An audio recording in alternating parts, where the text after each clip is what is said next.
అధ్యక్ష పాపం మంత్రి గారికి తెలియదు అధ్యక్ష. దాదాపు ట్రాన్స్పోర్ట్లో ఉన్న ప్రతి డ్రైవర్కి కేసీఆర్ గారి నాయకత్వంలో 10 లక్షల మందికి 5 లక్షల ఇన్సూరెన్స్ చేసినాం అధ్యక్ష. పాపం మంత్రి గారికి నాలెడ్జ్ లేకపోవచ్చు. రెండోది అధ్యక్ష ఒక్క నిమిషం అధ్యక్ష, ఆటో డ్రైవర్లతో సహా చేసినాము. కౌశిక్ రెడ్డి గారు అడిగితే దానికి ఇవ్వనివ్వాల్సింది నాలెడ్జ్ లేదంటే ఏమని ఏంటి అధ్యక్ష వారు మాట్లాడేది మహిళా మంత్రి అంటే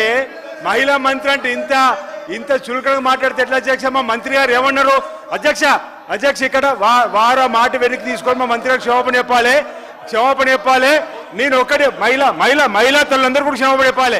ఆయనలాగా నాకు దురహంకారమైనటువంటి నాలెడ్జ్ లేదు సార్. నాకు నాలెడ్జే ఉంది, సబ్జెక్టు వారుగానే ఉన్నది. కానీ ఆయన లెక్క దురహంకారమైనటువంటి నాలెడ్జి లేకుంటే ఓట్ల కోసం చస్తా అని బ్లాక్మెయిల్ చేసే నాలెడ్జి నాకు లేదు సార్. కాబట్టి ఆటో డ్రైవర్లు అనేక మంది గత ప్రభుత్వంలో ఇబ్బంది పడ్డమాట వాస్తవం. ఇవాళ మా పథకానికి ఆటో డ్రైవర్లకు అడ్డం పెట్టడం ఇది కరెక్ట్ కాదు. ఇది మహిళల కోసం పెట్టినటువంటి పథకం. కాబట్టి నీ దురహంకారం మాటలు మానుకో కౌశిక్ రెడ్డి. నీలాంటి దుర్మార్గపు నాలెడ్జ్ నాకు లేదు.